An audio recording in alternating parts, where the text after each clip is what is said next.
Well, good morning. This is Ian R. Crane, and it's the morning of Wednesday, 17th of July, 2019. And I'm still here in the southwest of England on the edge of Dartmoor, and it's a beautiful morning. A little bit hazy, a little cooler up here than in the valley, but not a breath of wind. So much so, don't even need to use the external mics, I hope. Anyway, the title of this morning's broadcast is The Extinction Rebellion Con, because that's what it is. So, school's out, exams are over, and the kids of Middle England need some entertainment. So, Extinction Rebellion have yet another jolly jape lined up, and people are going to blockade the city centres. So, if you have the misfortune to want to be travelling around Bristol, Cardiff, Glasgow, Leeds, or London, then you can expect some considerable disruption. Alternatively, of course, you could go along and have a chat with these people who want to bring about a zero carbon emission status by 2025.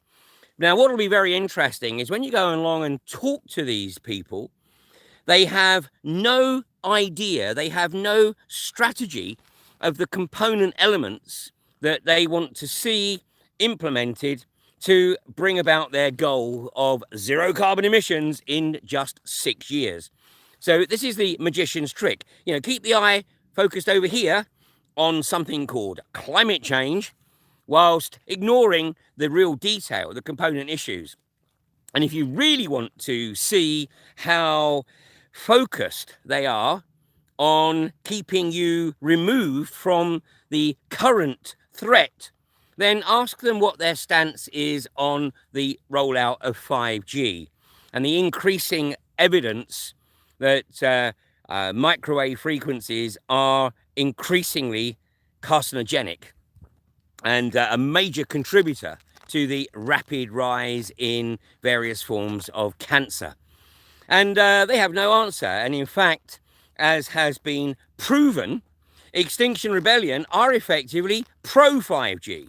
And even when their grassroots parts of their organisation want to host events on 5G, the non-existent Extinction Rebellion leadership shut it down. And this was the case in Plymouth, where the local group, who believed that they had absolute autonomy because that's the way the constitution of Extinction Rebellion led them to believe, so they thought they had the autonomy to host a 5G event, only to discover that they were descended upon from on high and effectively instructed not to host the event. So what is it about this faux rebellion group that is extremely well financed in significant part by the corporatocracy, to bring about their new idea of corporatocracy, which is effectively monetizing nature, monetizing everything that's natural, because that's all that's left for them. And the vast majority of people who will be on the streets, and if Roger Hallam has his way, they will be arrested, because he seems to believe that the way to get attention is to subject people to arrest and then provide no support. And as Green and Black Cross observed after the last Extinction Rebellion debacle in April, they were appalled by the lack of planning, the lack of support that was provided by Extinction Rebellion to those people who were arrested. So this is a social experiment, and Roger Julian Hallam will be probably getting a PhD on social manipulation. And, when we look at how this global movement has manifested in 12 months, in fact, it's almost exactly 11 months since Greta Thunberg staged her one-girl protest outside the Swedish Parliament, which then, of course, was used as the trigger to kick off the Extinction Rebellion campaign. And anyone who thinks that a grassroots campaign can emerge from nowhere in 12 months without massive mainstream media support, then basically you're dreaming, and you clearly have no experience of genuine activism. So use the time maybe, and instead of being confrontational, simply ask these people who have been conned into putting their liberty at risk what component steps they would recommend taking and what they would take themselves to help achieve their goal of zero carbon emission by 2025. And of course, you know, the flora that's around me here on Dartmoor would struggle very, very significantly if there was carbon dioxide deficiency, because the process of photosynthesis seems to have completely escaped the well-meaning youth that participate in Extinction Rebellion. Or maybe that's just a state of the education, and you know, they're just not taught these things anymore. So what are they really looking to achieve? Well, they're pushing for electric vehicles everywhere. And yet there seems to once again be absolute denial about the process of and the materials that are necessary to construct electric vehicles, and indeed all the other technology that is so crucial to their zero carbon agenda. And this is in particular, I refer to the rare earth minerals that go into these products, which China seems to have the extremely good fortune to be sitting on about 95% or so of the known reserves of rare earth minerals. But you know, the other countries that will be targeted for their rare earth minerals are Australia, Russia, Brazil, and Thailand. And of course, China is already establishing a massive presence in, certainly in Australia and indeed Brazil. And there may be ulterior motive there as well, because, as I have said in previous broadcasts, the reality is that the climate is going into a massive change, and this has nothing at all to do with humanity. So the establishment have known about this imminent solar minimum, this 400-year cycle of zero activity, or near on zero activity on the sun, which leads to very, very significant changes in the climate for a period of potentially some 50, 60 years. And the establishment have known this is coming. And that's why they, in the Club of Rome, they stated that you know, they needed a new enemy, and they decided that climate change or global warming would be the new enemy, and it would be used to unite humanity, making humanity the enemy of itself by blaming humanity for this natural phenomena. And of course, the benefit of that is not only control, but also taxation, because people are prepared to pay extra tax because their government is saving them from a catastrophe, a man-made catastrophe, except that it's not. And right now, the jet streams are running south-north instead of west-east. And, you know, there's some suggestion that even that's being manipulated by the HARP-type radar that the establishment has dotted around the US, Canada, UK, Australia, etc. Be that as it may, the reality is that the climate is going to go through a phenomenal upheaval as the solar minimum kicks in. And this is already leading to massive issues in terms of agriculture. Labrador and Newfoundland in Canada have effectively announced that they are now out of agriculture because the climate is making it far too difficult for them to actually grow crop. In India, a recent survey established that nearly 80% of farmers actually wanted to get out of farming for multiple reasons, but primarily because it's becoming increasingly difficult to actually live as a farmer. There's just not enough revenue, and it's barely even subsistence.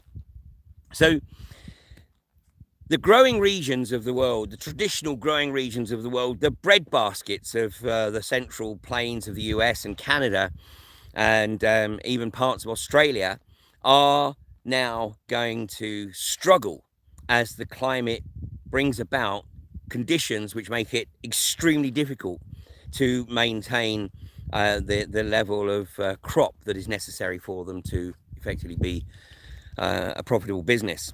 And the new areas of growth will be in those areas, which coincidentally, China has been establishing a presence over the past 30 years. So consider the possibility that China has really had significant foresight here.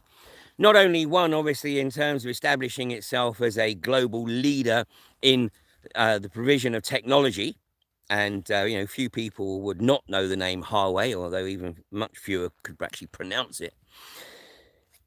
But the reality is that they have also been taking the opportunity to make sure that they have the presence in the new areas of the planet which will be vital to agricultural growth.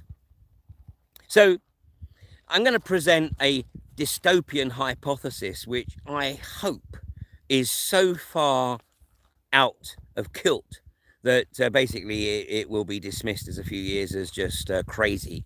But consider the possibility. We know the establishment are very well aware of the negative impact of the imminent solar minimum. They want to blame it on humanity for control and taxation purposes.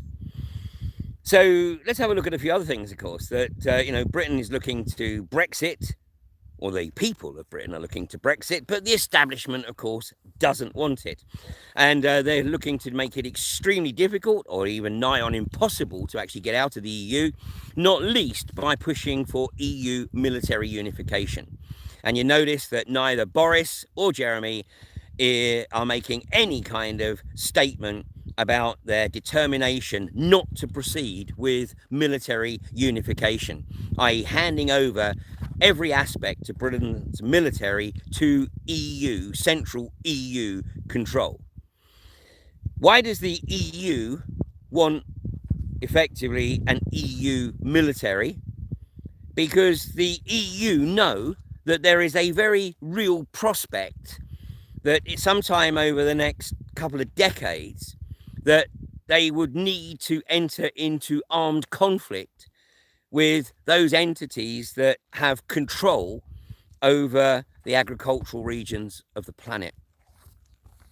This is perhaps karma for the British, because what potentially is going to happen here is the reverse of what happened in Ireland in the 1840s, where the British landowners had crop as usual, but instead of providing it to the Irish, they shipped it overseas. So the Irish were left to starve or to emigrate because their traditional food, i.e. the potato, which was all they were effectively left with by the British landowners, suffered horrendous blight. But there was no famine in Ireland in the traditional sense. The only famine was created because the British landowners were shipping the produce elsewhere in the British Empire, because elsewhere in the British Empire they could get paid for their produce, whereas the Irish had no money to pay for it, and so it's just let them die or emigrate. Here, if China or whomever is sitting on the agricultural regions of the planet, then obviously they're going to make sure that their own nation state is taken care of, and they will be shipping the food back to China. And obviously if there is any surplus, then I'm sure they'll sell it elsewhere. But what the EU and indeed the US are certainly preparing for is a situation where if China isn't sharing that produce or making that produce available, then they may have to go and take that land militarily. And as food shortages kick in around the world, then obviously there would, or could, should I say will, be massive social unrest. And so consider the possibility that one of the reasons that 5G technology is being rolled out at such an obscene rate is to get in place a technology that's being presented as simply an infrastructure for enhanced telecoms and the Internet of Things, of course. Whereas in reality, it has the potential also of being used in weapon format, whether that's directed energy or simply putting out active denial frequencies, which effectively prevent people from just going about their daily business. So something definitely isn't right. And I appreciate that I may be joining the dots here and coming up with a picture that isn't necessarily appropriate. But the establishment obviously will not want you to do your own research. The establishment just wants people to take their version of reality, i.e. the Extinction Rebellion version of reality, and just say, oh yeah, my goodness me, everything that's happening is down to what we are doing. Well, there's no question, obviously, pollution is an issue. And, the biggest pollutants are not so much the exhaust fumes, but, the microfibers that go into the atmosphere from things like brake pads. That's a massive problem. And our Extinction Rebellion addressing the likes of INEOS and their plastics production? And have Extinction Rebellion ever participated in anything associated with anti-fracking? We're not in a genuine sense. The only way on the fringes maybe. And then when we look at those involved in Occupy, those who have been identified as attempting to infiltrate and undermine communities in the anti-fracking campaign, and now we see those same players at the forefront or very close to the leadership of Extinction Rebellion. So it has never been more important for people to practice their capability and capacity for discretion and discernment. And I know some very, very good people, some very smart people have been taken in by the climate change con and by the Extinction Rebellion con, because the establishment knows how to tug at the heartstrings. The establishment knows how to shut down epistemological integrity and rely entirely on emotional reaction. Epistemological integrity requires that you question everything, and that includes everything that I'm saying right now. And you use your own capability and capacity to research and to determine for yourself what rings true. And that way, you can step into your own sovereignty and determine for yourself how you are going to interact or behave as the situations unfold.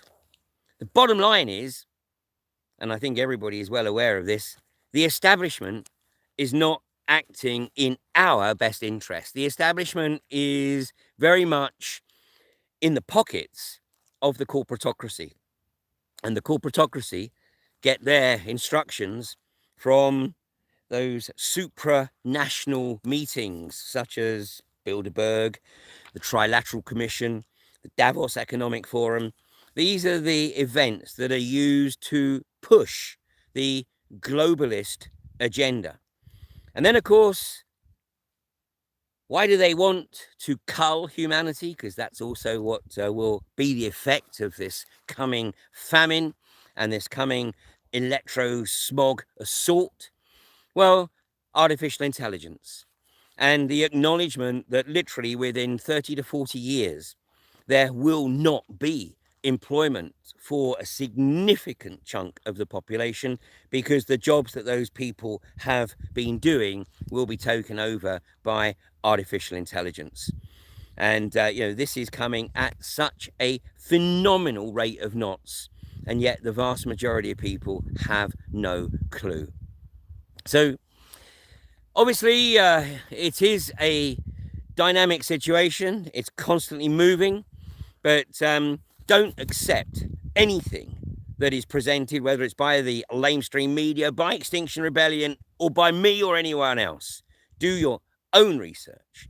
And, what we are obviously seeing as well are increasing attacks from many quarters, because the establishment does not want people to have independent thought. It does not want people to perceive that they can survive, that they can live outside of the corporatocracy. It needs gullible, compliant, and preferably willing slaves.